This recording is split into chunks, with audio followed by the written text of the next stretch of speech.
procéder maintenant à la correction de la petite application Parien. C'est en fait votre premier tableau de répartition que vous avez en tout cas complété par vous-même.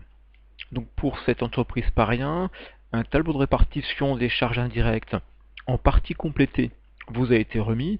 Vous avez pu constater que les totaux de la répartition primaire étaient déjà connus pour chacun des 5 centres, les 3 centres principaux et les 2 centres auxiliaires. Vous avez une clé de répartition également qui vous était fournie pour les 2 centres auxiliaires, c'est-à-dire de quelle manière ces prestations ont pu être fournies aux centres principaux, et puis quelques données d'énoncés portant sur un stock de plastique de 900 kg, les achats de plastique de la période et le nombre de produits fabriqués. Parce qu'en effet, comme vous allez aller jusqu'au calcul du coût de l'unité d'œuvre, la nature de l'unité d'œuvre permettra ainsi de déterminer le nombre que l'on a pour chacune d'entre elles. Alors commençons tout d'abord par la répartition secondaire.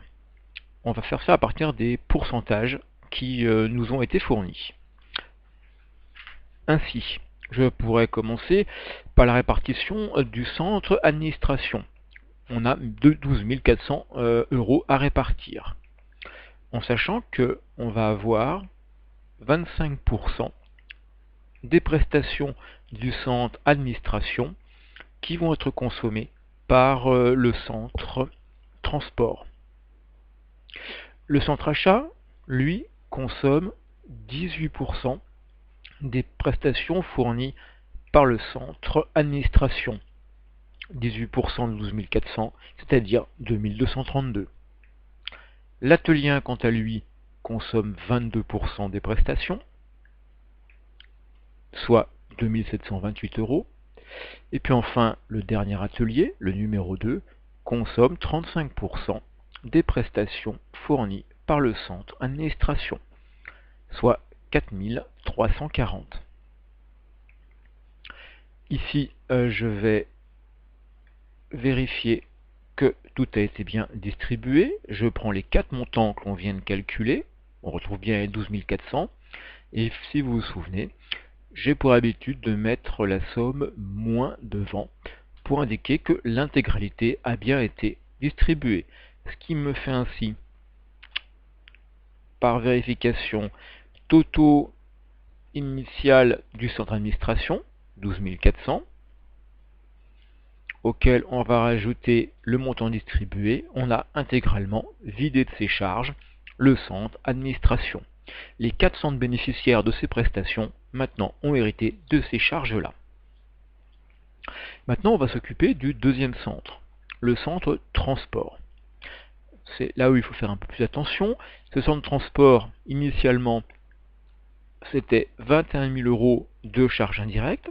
Ça, c'est à l'issue de la répartition primaire. Et on vient de lui attribuer 3 100 € de charges d'administration en fonction de ce qu'il consomme comme prestation. C'est-à-dire que vous avez en fait pour le centre transport pour 24 100 de charges indirectes qui lui sont au final attribuées. Ce sont ces 24 100 qui maintenant vont être distribués sur les autres centres. Alors on a vu qu'il n'y avait rien pour le centre administration, mais 20% des prestations du centre transport sont à destination du centre achat, soit 4 820 €. On a également 30% des charges de ce centre transport qui sont consommées par l'atelier 1. Et puis enfin, l'atelier 2 consomme 50% des prestations du centre transport. On lui met 50% des charges de celui-ci. Je fais ma petite vérification au passage. 2100 plus 2100. Je suis bien 0 pour le centre transport. Pour terminer cette première partie, eh bien, on va maintenant faire le total de la répartition secondaire pour chacun des 3 centres principaux.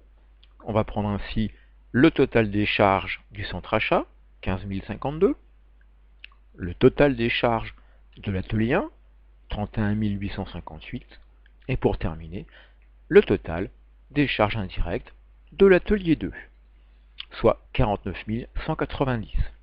Au passage, vous avez remarqué ma petite cellule sur la droite, qui peu à peu a vu ses chiffres augmenter pour atteindre les 96 100. En faisant ça, j'ai vérifié que j'avais bien le montant total des charges de 96 100 issus de la répartition primaire qui avait été réparti. Visiblement, je n'ai rien oublié, rien rajouté. Ce n'est pas une garantie absolue de justesse de mon calcul, c'est déjà une première sécurité. Maintenant, on va calculer le coût de l'unité d'œuvre. Le coût de l'unité d'œuvre, c'est le total des charges de chacun des centres principaux divisé par le nombre d'unités d'œuvre de ces mêmes charges.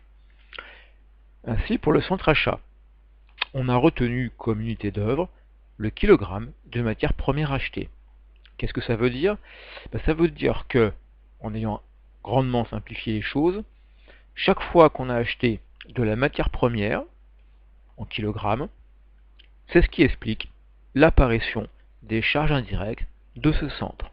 Et donc l'objectif du coût d'unité d'œuvre sera de nous dire, voilà à chaque fois combien d'euros de charges indirectes sont apparus chaque fois qu'un kilo a été acheté.